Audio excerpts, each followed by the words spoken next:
Hello, everybody, and welcome. We're back. We didn't have show on Thursday. We did story time because it was Thanksgiving. And Dave Bacon and Tiffany, how was your Thanksgiving? It was awesome. Missed being on the show, but it was awesome to be with the friends and family. How about you?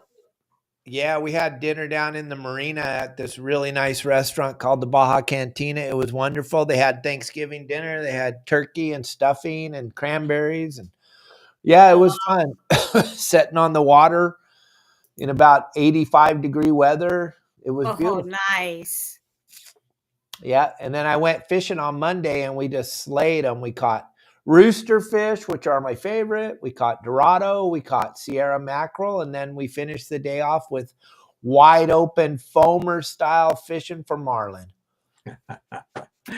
Sounds like you do know how to have fun, my friend. Yeah, every once in a while you got to get out there and make sure you still know how to do it, right? Right. Before you forget. And then we were back. Listen to this. We caught all that. We were back at the dock at 1. 1 o'clock. Nice. Busy morning. Absolutely. It was fun. Had a really good time. So what are we talking about today, you guys? Okay. Here's the thing. This may get a little deep into things. I've been thinking about and wanting to talk about grips, foregrips, rear grips. Why grips? And what grips? And what do you do with grips? And what are grips made of? And how do you decide on grips? You got a rear grip and you got a reel seat and you got a foregrip. Or maybe you've got a deckhand style, which is no reel seat. It's just all the way up grip. But does a rear grip really need to be the same as a foregrip? The answer is no. Okay. No, I don't think so. And what I always used when I was young and dumb was the cork tape. Cork tape's how we did it when we were young. I mean, nowadays my arthritis, it would be terrible to wrap your hand on that little tiny piece of fishing pole. But yeah, the grip's kind of important though, right, Dave? Because if you can't hold the rod, it doesn't really make sense what it looks like. Yeah. And I'm thinking, Tiffany and I spent a lot of years running a bait and tackle store, and people would come in and pick up the rods. And the funniest part is they would always hold the rod out and look down the length of it, I guess, to see if the guides were in a straight line, We would chuckle through that part. And yeah, sure enough, the guides are in a straight line. So what do they look at next? Then they tend to look at the grips. And they feel the grips, and you hear them make the comments like, "Oh, this feels nice," or something, right? Right. But frequently the whole inspection of the rod doesn't necessarily ever get down to some of the most important parts, like the type of guides being used. The placement of the guides is related to the blank length and action and that sort of thing, or maybe even an acid wrap where it curls. So there's a lot of inspection on a rod that happens without necessarily considering the most important part. How is it going to be used? If you go buy a hammer at the hardware store, your selection of hammer is going to be based on the type of work you're going to do with it. You're going to do framing, finish carpentry, what you're going to do, right? And so it's really kind of the same thing with a rod, and the grips are a really, really important part of that. Here's some thoughts. Let's say you have a medium-sized boat, and I'm by medium-sized, I'm talking like 18 to 22 feet, right? It's not a skiff, but it's not a big boat either. And let's say maybe you just love to go trolling for salmon up north, or any number of things. Okay. And your rod is going to spend most of its time put into a rod holder trolling. And so my thought on that rear grip is it's going to be sitting in that rod holder. One, I don't really want a lot of sloppy play there. So I would kind of opt towards a thicker grip. So I'm taking up more space in that rod holder. I don't have as much banging around. Also, the top edge of that rod holder is going to be trying to wear a groove, a horizontal groove in that rear grip because because the rod gets kind of pressured by trolling, and so it's up against one edge of that rod holder. And so I kind of want a material that's tough enough to keep from being dinged up too bad by the edge of that rod holder. As opposed to, let's say you're somebody that just loves to go out and cast, maybe calico bass, maybe yellowtail, maybe whatever. And here, comfort is something extremely important, and the length of the rear grip so that it's right where it needs to be is extremely important also. But now the thickness of it is not so much a function of being somewhere and taking the abuse of long-term rod holder use as it is what feels good to your hands, and specifically what can you do with that grip to make it comfortable enough that you can make 100 extra casts today. I mean, there's a lot of things that I do when I'm fishing with the idea in mind, this will help me make 100 additional casts today. Because if I can make 100 additional casts today, I can catch a lot more fish. And so that type of efficiency and comfort, and we can talk about the efficiency on another day. Things like I'll use a left-handed reel instead of a right-handed, even though I'm right-handed, because I'm more effective. I can make more casts today because that eliminates one change of hands on every cast. So there's efficiency issues, but there's also just comfort issues. Now, the foregrip becomes important because after you cast, you're going to handle that a lot while you're reeling. So you're going to have your hand on that foregrip maybe a lot more than it's going to be on the reel grip, the rear grip. The rear grip is just going to be under your forearm here while you're casting. And so here's a situation where I might have one material for the rear grip, but I want a nice, more comfy material for the foregrip.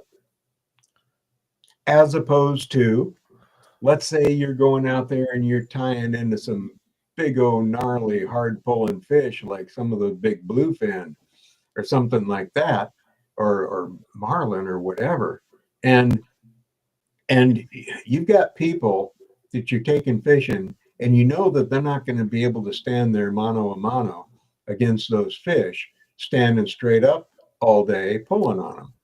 And so that becomes a rail rod at least part of the time. Well, now you need a completely different material because that has a lot of pressure on that foregrip against that rail.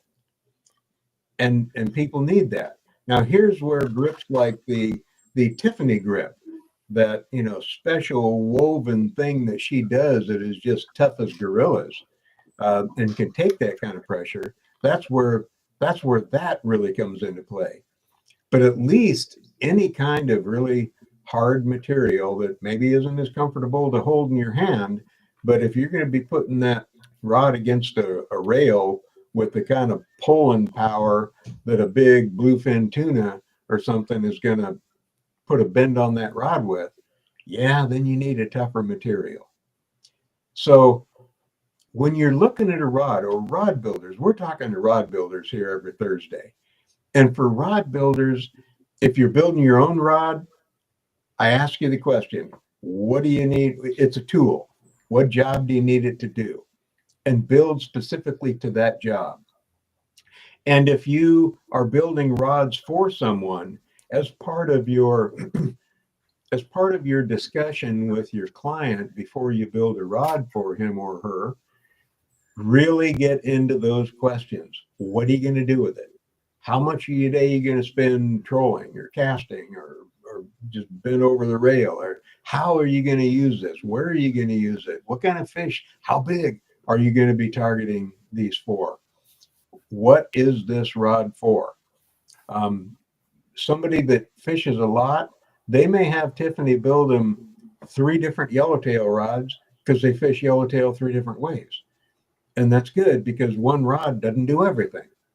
It's like one golf club doesn't do everything. And so, the question really is, what are you going to use it for?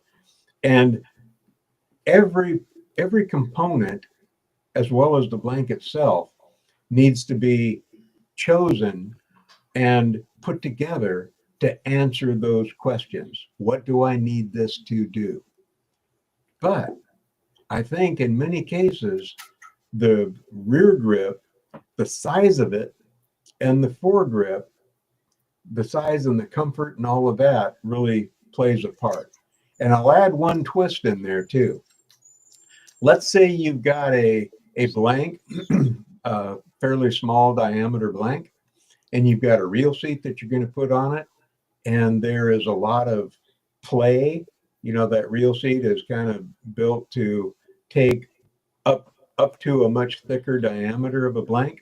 So you've got to build that blank up underneath the reel seat. Okay. Everybody that's built a few rods has probably done that. But consider also, what is the transition below and above the reel seat from and to the grip? I mean, you don't want to have that big old thick reel seat being a big step up from the diameter of the rear grip or the foregrip. You want it to be kind of matched because you're talking about the comfort of your hands, which as you fish, you're going to go up and down on that rod. And so you want to make sure everything is kind of the same. So if you're using a bigger reel seat, well, maybe you need a bigger grip in order to have that comfort factor going there. So those are some of my thoughts. And I'm going to pull over here because frankly, I could sit here and talk for 2 or 3 hours on this stuff. And I've been known to. But as relates to all of those issues, and Captain Dave, I'm sure you could think of a bunch more issues, but Tiffany can bring to the table the deliverables on this and talk about what kind of materials there are, what your options are, how the length of the grips and the thickness of the grips, and how they relate to the reel seats and all of that sort of stuff really gives you a list of options as a rod builder to consider and purchase. Hopefully through Tiffany's website, vaguerods.net, because you'll find the best prices there. Absolutely. Yeah. Tiffany, what do you think? Well, do you guys have your sleeping bags and pillows and everything for the night or maybe for the next week? Because this is a topic that we could spend a whole week to a few years. So if you got your sleeping bag and pillows, let's get to it. You got 1 o'clock. Go for it. Yeah, you got a couple of minutes. Because there's so many different types of grip materials out there, materials that you can make your own, add to it, reshape them, putting different pieces together, making them in a hybrid situation. There's just so many things that you can do, whether if you wanted to make it for more of a lighter style rod for like trout fishing, or if you want to make it for something for heavier, like into rockfish, lingcod, bounce balling for halibut, white sea bass, yellowtail, tuna, you name it. I mean, there's just so many different grips and different ways to put them together to keep the sensitivity on the rod, to keep the strength on the rod. Some materials last longer than others. So it all boils down to, what are you going to do with your rod? Kind of dictates on what type of grip you should put on it. You've got like carbon fiber grips, cork tapes, like we talked about. Then you got Hypalon, which has a few different styles. There's like the EPDMs and the EVAs. You got different types of cords. Like I said before, combining things, creating like hybrid cork and EVA together.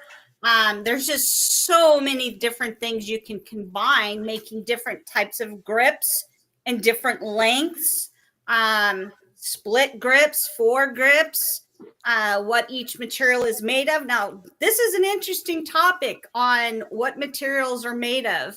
I really enjoy talking about this and going over this in my online courses. It amazes you on the different types of materials when you get down to the nitty gritty and understanding what those materials can do. And what, for instance, you got carbon fiber grips that feature a dense closed cell phone wrapped in a seamless carbon sleeve. That's just one version. Then you got different types of cork grips. The interesting thing on cork is the main source of cork products worldwide, including those, the little wine bottle cork that fits in the neck of the wine bottle. This all comes from the oak tree, Quercus suber. I love saying that word because it was so hard. Try to say that 10 times. Quercus suber. Is once enough? It's a medium-sized evergreen oak tree that's native to the Mediterranean region. But I mean, the cork has different grades of cork. You've got A grade cork, which is a high quality. It's just before the super grade cork. The super grade cork is made from the finest cork, obviously above in quality of grade A cork. Then you got blends of cork, like high density cork composites. That's a blended of grounded cork and a rubber compound. Example, the HDCC cork composite. Then you got burl cork. That's mainly used as an accent, but you got different types of corks that do different things. You got cork tape, and that comes in different thicknesses. It's a combination of natural granulated cork and polymeric binder with an adhesive backing. Simple to use, rolling it on your blank. Some people like to put shrink tube over it. What was that? What was that material with the overlay? Can I have that technical description again? Are you talking about the combination of the natural granulated cork, polymeric binder? Yeah. With an adhesive backing? Okay. Like we used to put on all our deckhand rods? Yes. Yeah. Okay. That's a lot of people like to put shrink tube over that. Shrink tube, around the foregrip or the rear grip. People like to do lots of different things. You can also put shrink tube around Hypalon or cork itself. Then you can go into the Hypalon family. Got EVA, EPDM. Now, EVA is much stiffer. EPDM is kind of squishy. Then you've got, different styles, different shapes, different lengths. What an EPDM is, it's basically a copolymer ethylene and vinyl acetate material. I mean, just learning the different materials and trying to learn how to say them. It's a lot of fun and it's very interesting. Hypalon's made from chloral sulfonated polyethylene. Basically, it's a synthetic rubber made by reacting polyethylene with chlorine and sulfur dioxide. Some of these words are scary. You think, oh gosh, I'm going to put these in my hands. What's it going to do if, some of it sands off? All of it's supposed to be non-toxic. But I mean, just learning the different materials and knowing, the strength of it, this isn't good for tuna fishing. Like you're not going to be able to you don't want to use cork grip for tuna rods or, you don't want to do a rail rod for a trout rod type thing, but just learning, all the different types of grips and the sizes and what you can do is out there. Hey, Daniel. Yeah, speaking of grips, Daniel Rubin's got a cool deal going on with the ReelQuick reel system. Daniel, what's up, buddy? How are you today? I missed the beginning of the show. I'm out in the yard doing yard work. Beautiful day in Ventura. Absolutely. Well, let's show them got a little. The house painted, and so I'm putting some plants. Every plant we have is in the driveway. It's got to go in the ground or someplace. Anyways, you guys are on a roll there. I just wanted to step in and say hello. Say greetings to you guys. Let me show them the ReelQuick reel system real quick. Is that cool? Real quick, like, yeah, super cool. All right, gang, your saltwater guide, Capt. Dave Hansen. We're down here at the Pacific Coast Sportfishing Show, and I'm with Daniel Rubin, the creator of the ReelQuick reel seat system. This is an amazing, amazing product. You guys, check this out. ReelQuick Fishing is a dovetail connection. It is in the unlocked position for simplicity here. Comes right off the rod with a dovetail connection. No more screws, no more clamps on the back. Goes on the rod just like that, and we can lock this in place. Turn of a pin. This is strong. This is not coming off of this rod. ReelQuickFishing.com. Dave, you want to add anything to this?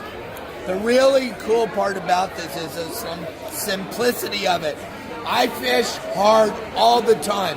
I hold my rod the proper way. I know a lot of you don't. A lot of you have your hand back here. You always want to have your hand in front of the reel. That's the way that the whole design was made to do, is do it the right way. Normally, when you grab it the right way, you're dealing with the ferrule screws right here. And when you're grabbing it and undoing it, the screws keep coming undone. There's none of that happening anymore. It's a very easy system to use the right way. I was blown away when I saw this. I thought it would add a lot of weight to the rod. Actually, it takes away a lot of the weight. Isn't that incredible? That thing, the way that was a great commercial you did, Dave, on a first take. Yeah, I'm kind of magical that way. When I went into Promar the other day, I shot 38 commercials in 40 minutes. Oof. Yeah, I don't need a double take. The difference between most people and me is I kind of know what I'm talking about. And your product makes it real easy because it's right there. It's something that we haven't seen before, but it's something that makes a lot of sense. Like Dave Bacon was saying, the transition from the rear grip to the front grip on your reel seat, that it's like flawless. And if you want to rail rod that reel, come on. You're not marring up everybody's boat. You're not marring up their rails. And you don't have those ferrule screws to deal with. It's a crazy system. A lot of us had never seen it before. And when I got introduced to it, I was very, very, very happy to be a part of the whole thing. And it's just absolutely amazing. You guys can grab Daniel's information through that QR code I got right on his face right now. And you can get everything you need. And his phone number's on the website. And you can call Daniel. You can talk about it. You can come by, see the product, touch it, use it. I'm telling you, I used it up in Alaska. I use it down here in Cabo all the time. It's an amazing, amazing product. Thanks, Dave. Thanks for that. I agree. It gives you some good options there for quick change, and just makes for a nice, smooth rear section of your rod, and it's a nice product. Good going, Daniel. There's a lot of benefits to it that I don't think that we're aware of yet. Some of them we haven't designed for yet, but we've got the concept for the rod and reel storage on yachts or in your tackle room. That could be a huge benefit. The travel rod thing that we're going to come up with a number 1 and a number 2 ferrule could be a really good benefit to somebody for traveling. Uh-oh. Well, we lost Daniel. Yep. Well, how about we go to... Oh, there he is. Yeah, Hey! barely hear you though. Oh, well, he's out moving around in the yard. Need to be closer to that Wi-Fi. Yes, sir. Yeah. All right. Okay. Well, how about we go to this question from Brian, which I thought is a brilliant question. It was for Tiffany. Any new rod building products we should know that recently came out or coming out next year? And I want to say that it's so fun watching Captain Tiffany because she ends up being like this mad scientist, you know? It's like I take her someplace with me, like a hardware store or wherever, right? And suddenly, where's Tiffany? And she's looking at these different products, figuring out what magical things she can do on fishing rods with this product.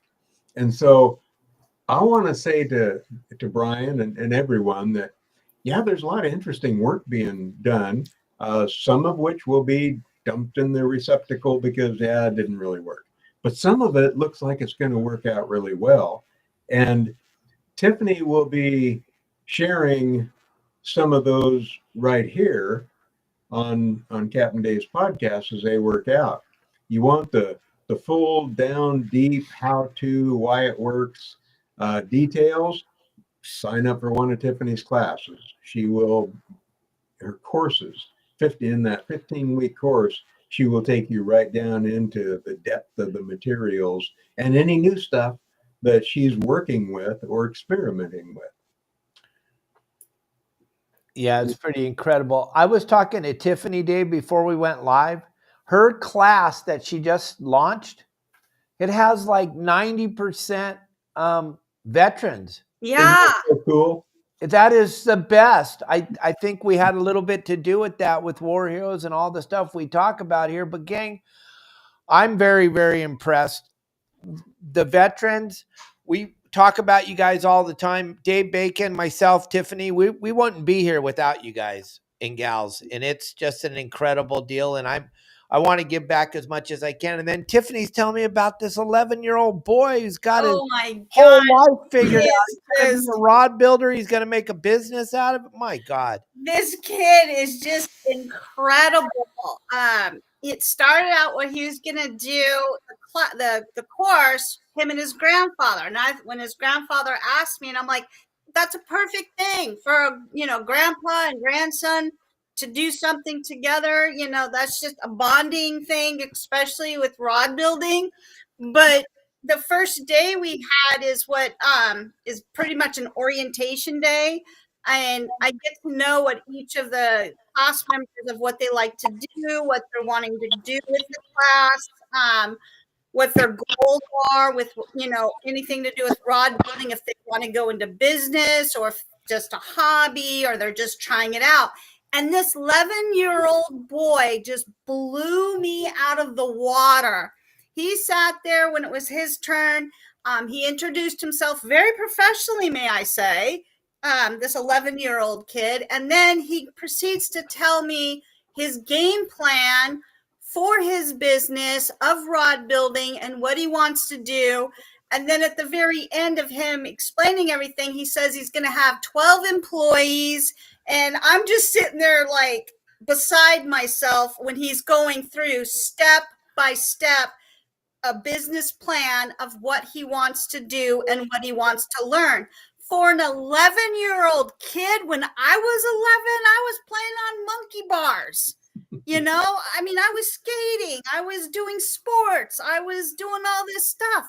For an 11-year-old child to pretty much have a whole game plan into place of a business strategy, what he wants to do, his goals, I was just beside myself. And it wasn't just you, because you know how on Zoom you get a little thumbnail of everybody on there, right? Looking around those thumbnail images, every student in the class was standing there listening to this kid with their jaw hanging wide open and going, incredible. I don't have a plan like that. Yeah, it was pretty cool.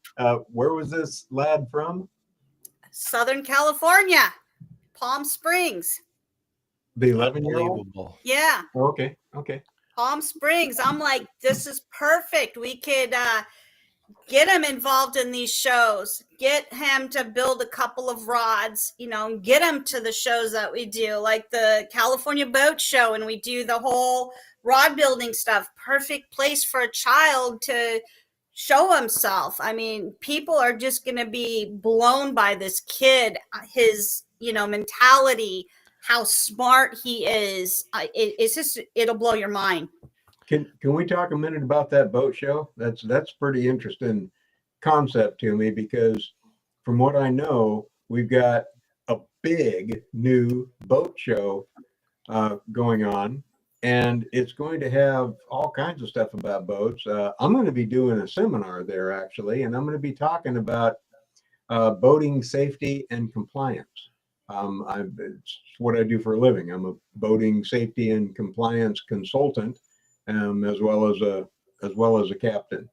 And and I know, Tiffany, you have a lot to do with this show coming up, and Captain Dave as well. And I think we got a really great opportunity for, fishing community, because there's going to be some good fishing stuff there, including a lot of educational how-to on rod building, but other things as well. And Tiffany, can you talk about that for a minute? Oh yeah, the show's gonna be fun. We're gonna have, a stage where, like, Daniel's gonna talk about the reel seats. You'll talk about some fishing techniques. Captain Dave's going to talk about his choice of stuff. That will be a surprise, so that's up to him of what he wants to do. I can't open up the can of worms on that one. But then I'll have some of our students doing seminars on, their different techniques that they picked up that they like, and that they've mastered and whatnot. Then the other part of it, there's a section where each of the students have built their rods. They get to showcase their rods and sell them. And then we have, show their expertise, and, they've got their rods that are already, customized, built to sell to the public.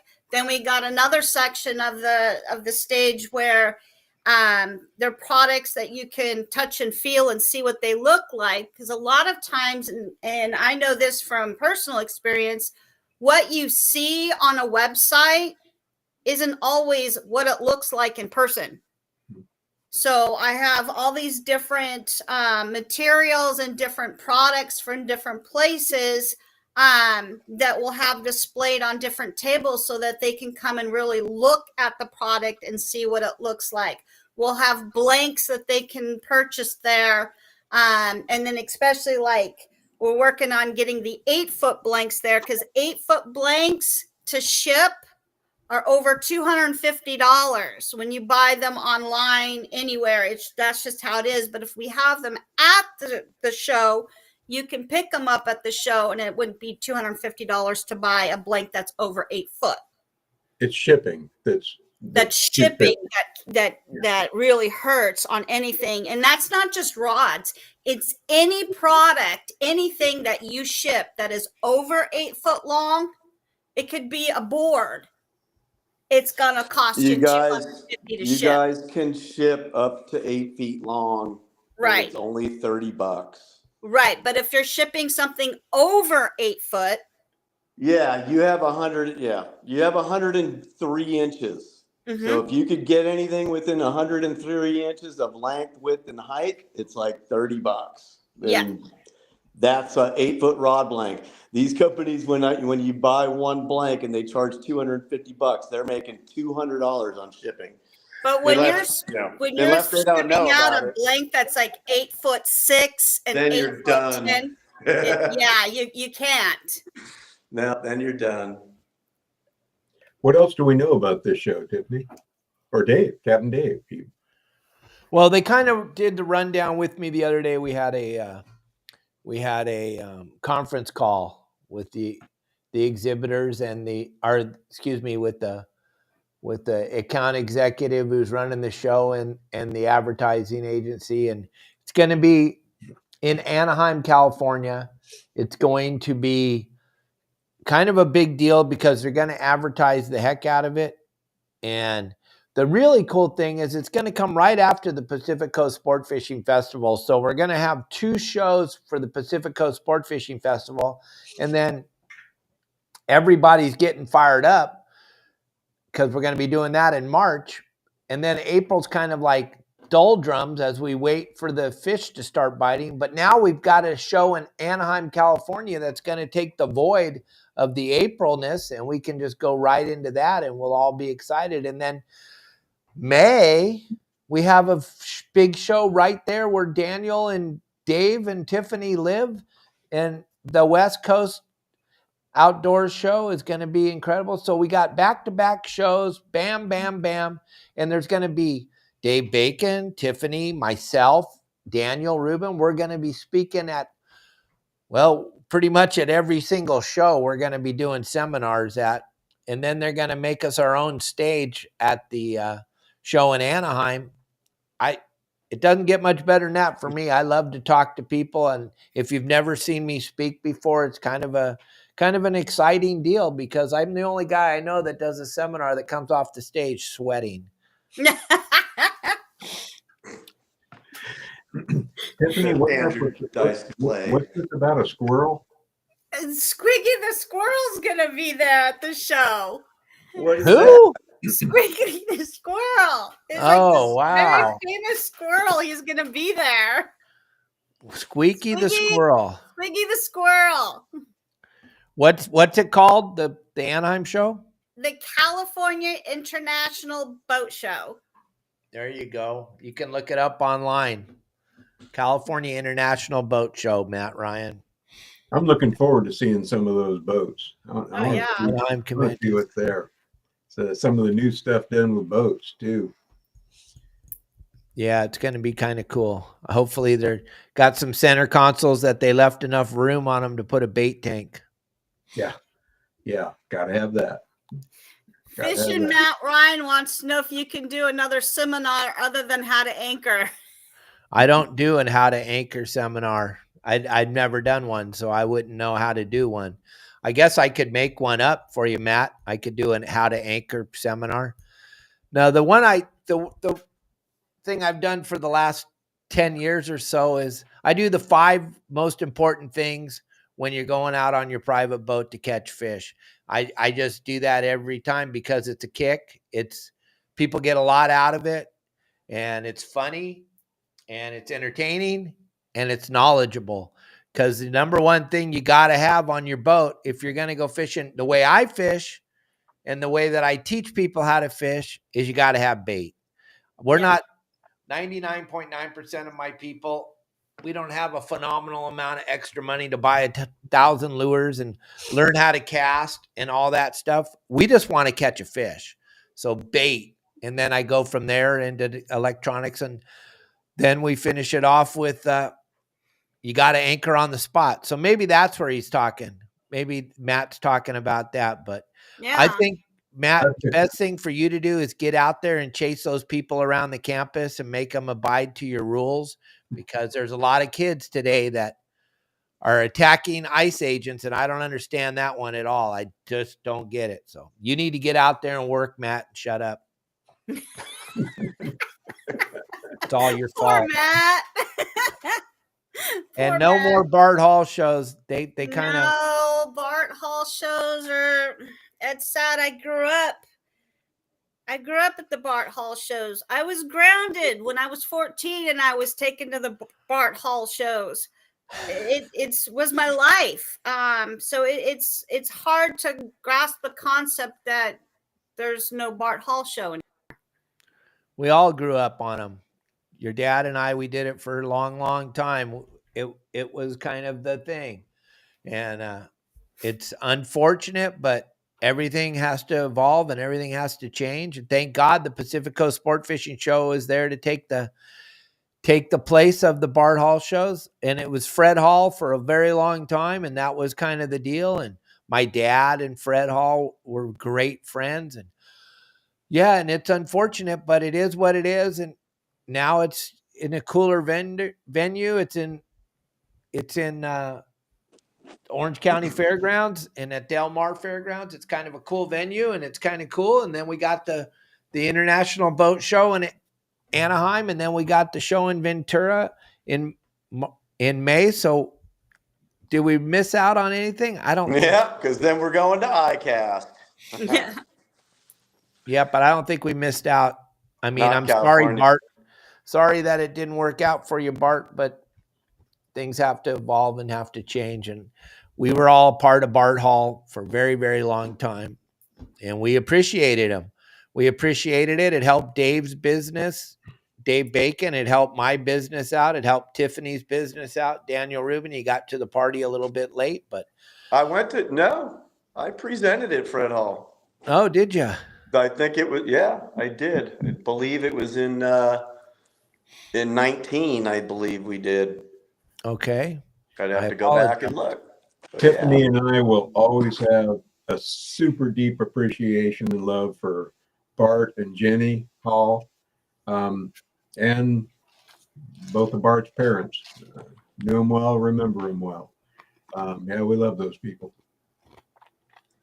I'll miss the pizza that Bart used to give me and the chocolates when I'd walk in.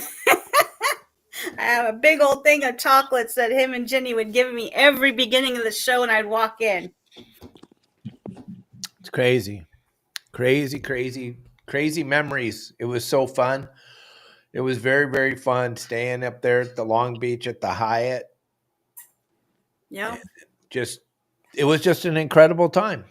But So we are getting close to the show season. They're going to be starting up before long, and I'm really excited to have the new California International Boat Show starting up, and I think that's going to be a strong and welcome addition to the lineup of shows that we all go to and work with and enjoy. Yeah. yep, it's definitely a good thing to fill that gap in April. That's totally cool. I'm waiting to see the squirrel, though. I'm just dying to know. Apparently, this squirrel is one of the most iconic. He's the water skiing squirrel. Now I know what you're talking about.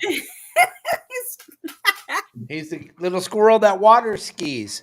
He doesn't hold a candle to my monkey, though. Yeah, I'm wondering how they're going to get along. Yeah, my monkey would eat him. Bob Marley is, and there's no other animal that can beat Bob Marley. Bob Marley is like the king. Yeah, he is.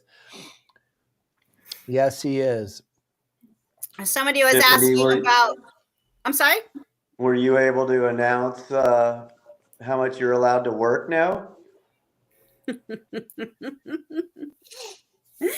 I am allowed to do rod wrapping until I feel pain. Estimated Really? Oh, that's time what you about. told me the other day. Okay. I had a doctor's appointment again this morning, right before here. You're not restricted to that, what I knew about. Nope. As of this morning, I'm allowed to work until I feel pain.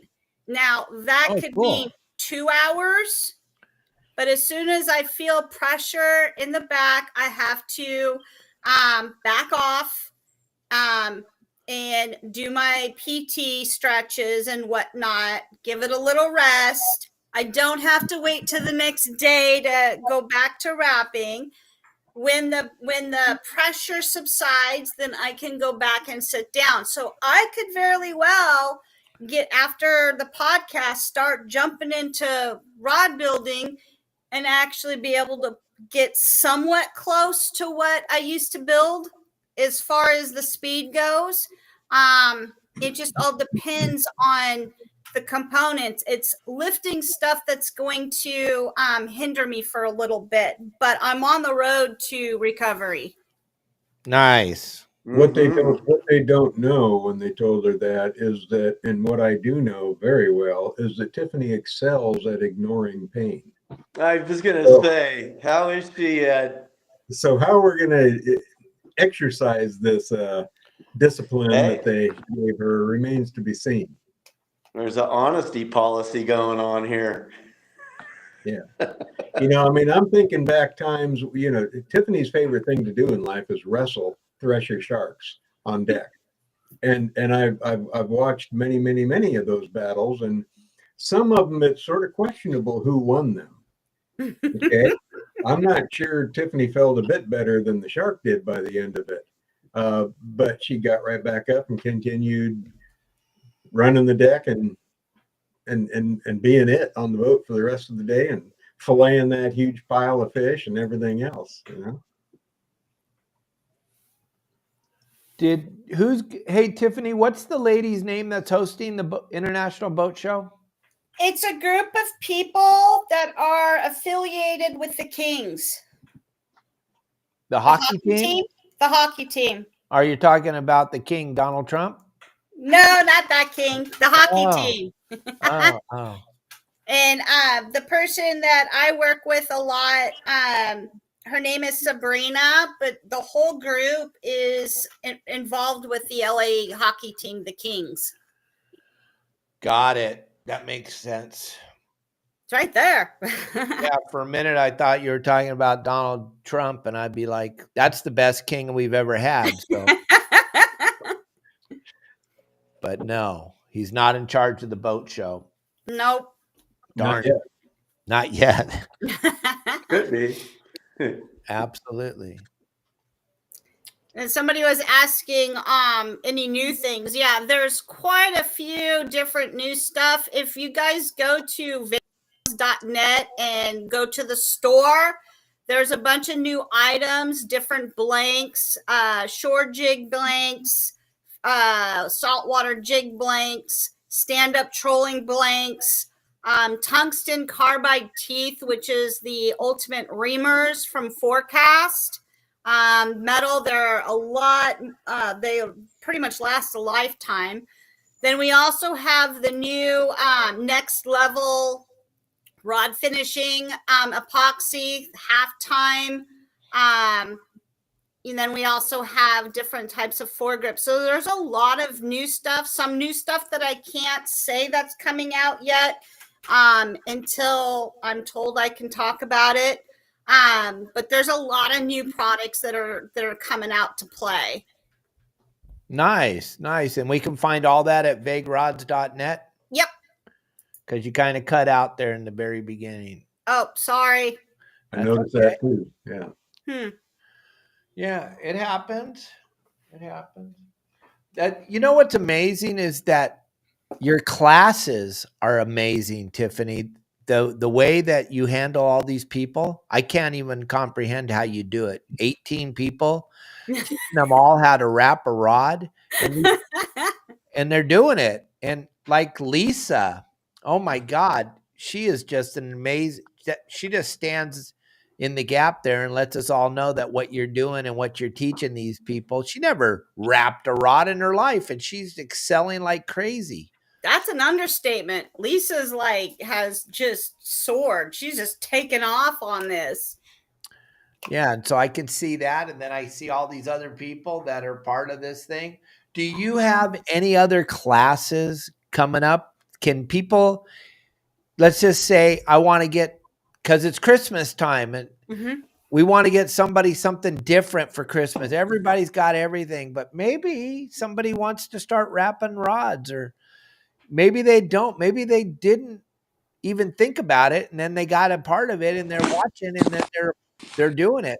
Do you have any more classes coming up in the future? Yeah, we'll have another one coming up in 6 weeks.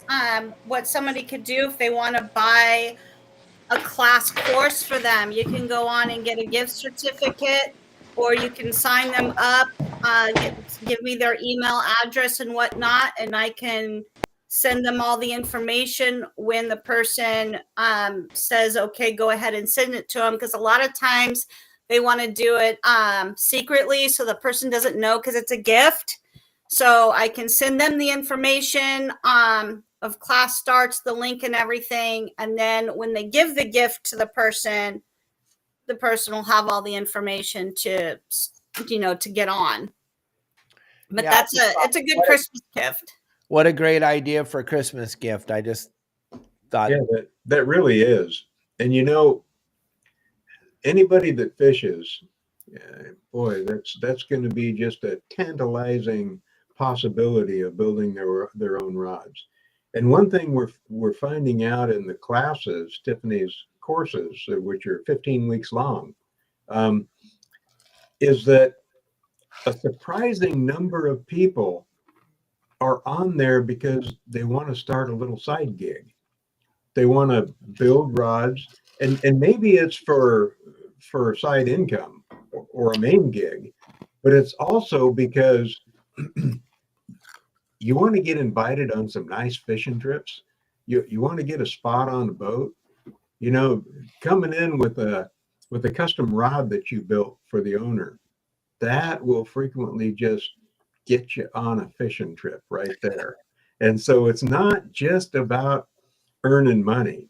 It's about earning fishing trips, and it's about establishing yourself in your local fishing community as well. So we're really enjoying the people that Tiffany gets in the classes. Like in this class, you mentioned she has a lot of almost all veterans, which is great. And some of those are really looking at side gigs, building rods, and that's great. But it's also for everybody. It's just a matter of, it helps get you involved in your local fishing community, helps get you known, helps helps helps your situation where people want to fish with you, and that gets you invites out on boats and all sorts of things. It's a fun thing that Tiffany is doing. Yeah, it is. Yeah, it's pretty spectacular, and I'm glad that we fill the classes up for you, because you were telling me a lot of the people listen to the podcast, Oh yeah, so that's a good thing. I have to For thank you sure. for that. And even I just can't believe people will go out and spend their hard-earned money trying to learn from someone that doesn't have all the connections or hasn't done what you've done. And the one cool thing about this that blows my mind every day that I just can't get over is you get a free rod blank. Yep. That's incredible. From Batson, you get a free rod blank. Gang, that pretty much takes care of the course. I mean, you're going to get more out of the rod, but it's incredible. Absolutely incredible. You get a free rod blank out of the deal. That's worth the price of admission right there. And then buying all the components and buying all the parts and pieces on your website, you're saving as much as 40% on the products. And you look at the prices, and then you go over to the other side and you look, and it's 40, at least 40% off most of the things that are on the website. Yeah, sometimes it goes up to 50%. It just all depends on the products and whatnot. But in the class, I normally just say it's up to 40% off MSRP on products. And the cool thing is we have more than one brand on the website. We carry Mudhole products, we carry Seeker products, we carry all sorts of stuff. But Batson is the best one. They're the best company. They do it right. Where whenever somebody orders, and they don't have to be in the class to order stuff and get the discounts that Batson gives us. But when they do order, whether it's in class or outside of class, Batson drop ships it to them. So there's no wait time like you have with Mudhole and some of the other companies. Batson drop ships straight to you. And majority of the times, depending on if there's snow in Texas and you live on the East Coast, but majority of the times you're getting your products with just in a couple of days. I had one guy order the Alps rod wrapping machine, which is 20 pound product. He got it within 24 hours. He called me up and he's like, I cannot believe this. I ordered this yesterday morning. I just received it today. That's Batson. That's crazy. That's Batson for you. And then Batson's a good friend of the show. So yeah, the owner, Bill himself, is on the show a lot. He's also made guest celebrity appearances on your rod wrapping. Classes. We had Doc and Bill to our classes here and there. They jump on, and Doc likes to talk about tiger wraps and gives little, a lot of tricks, for rod wrapping, for tiger wrapping. And people learn a lot because we've got Doc that comes in, we've got Bill that comes in, we've got other people in the industry that come in. Keller as well. I'm sorry? Keller as well. Keller Batson too comes in. So it's like these courses, it's not just about me teaching it, it's teaching people different views from different people, because that's how you learn, is by learning from as many people as you can. And if I can bring all these different people in, then they're going to learn a lot more than just one person teaching them. Absolutely. I don't know if you guys, Tiffany or Dave, if you guys watch our live lobster shows or not, but Brett is on there all the time. Seawolf 13. He comes on and he talks about taxidermy lobsters, stuff like that. He's doing Lisa's 11-pound lobster. He's done quite a few. But look at this. He made a halibut tree. That is awesome. Yeah, it is, right? That is good. I love it. Yeah, you can't. It's kind of a unique deal. He kind of thinks outside the box. He's quite a magician with the taxidermy stuff, the fish and the lobsters and everything else. Kind of fun having him on the show. He's a bundle of energy, that's for damn sure. We like bundles of energy. Yep. We need them, especially ones with artistic capabilities like that. Absolutely.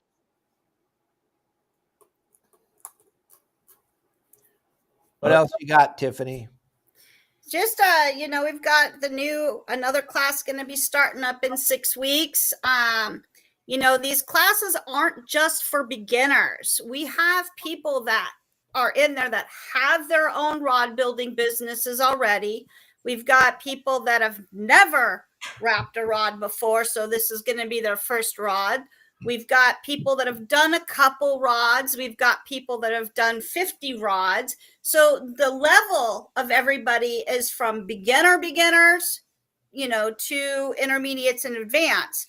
And every single person that's taken the rod building courses say they've learned so much in there, more than they have picking up stuff on YouTube, because there's nobody to talk to, nobody to ask questions on how to do stuff. They've said they've wasted so much time trying to find information on YouTube that if they had known about this class, and it's not really, I don't really call it a class because it's a course. It's a college style course that we started for the community colleges. But they're saying that they really wish they had known about these courses, because they would have been so much further in it in a 15-week course or time frame versus 3 years they've been researching on how to build rods. That made me feel good. Oh, okay. Brett just explained a little bit more about that. Let me throw that back up there again. Take a look at this. And then the top of that is a 12-pound lobster with deer antlers coming out of it. That's quite amazing. That is absolutely mind-boggling. That's a cool deal. Thank you, Brett, very, very much. We appreciate that. Yeah, good stuff. Yeah, it's all about us. It's all about our industry, and it's making stuff. That's all real. That real halibut, real lobster, real antlers. That's all real stuff. I don't know if the antlers came out of the ocean, but I know the other stuff did. Well, and they could have very well. Ask my dad. We have gone, fishing in the ocean over and over and over again between here and the islands, and every once in a while we'll actually come up with an animal swimming in the ocean that shouldn't be in the ocean. And there was a go ahead, Dad, you explain this one. I don't know if we have enough time left for this one, but it was when they were removing the elk off Santa Rosa Island, and one jumped ship coming across the channel in the middle of the night. That's a powerful animal. He just busted out and jumped ship. And the next morning, one of our boater, our commercial guys that go out there all the time, is an urchin diver. He's going across the channel, and he's looking at a head, and he's looking at something, and he gets closer and looking at it closer, and he's rubbing his eyes, and he gets finally up close, and it's this elk, antler sticking up, swimming along in the Santa Barbara Channel. And that urchin diver told us what I said totally out loud, even though I was the only person on the boat, was, "That's it. I'm done drinking." Oh, God. That's funnier than heck. All right, gang. Well, thank you very much for a great show today. Thanks, everybody, for all the participation. Remember, you got to subscribe to our YouTube channel. Subscribe and hit the like button and share it with all your friends. I appreciate everybody out there. Tomorrow, I have a super special guest. I have the great Todd Manser joining us. He's got a little bit of free time. He's going to jump in here and talk about stuff like Dave Bacon and I talked a couple weeks ago about all the safety stuff you have to have. Todd sells boats. Todd does pretty much everything. I mean, for God's sakes, what doesn't Todd do? And now he's got a position at the Pacific Marine Fisheries. He's a part of that now. He's working with CCA. He's all over the place. I don't know how he has so much time, but he does. So he'll be with us tomorrow. Thank you all very much. Dave Bacon and Tiffany, thank you for always being there for me, and I appreciate you guys. And we'll see you tomorrow, gang. Thank you.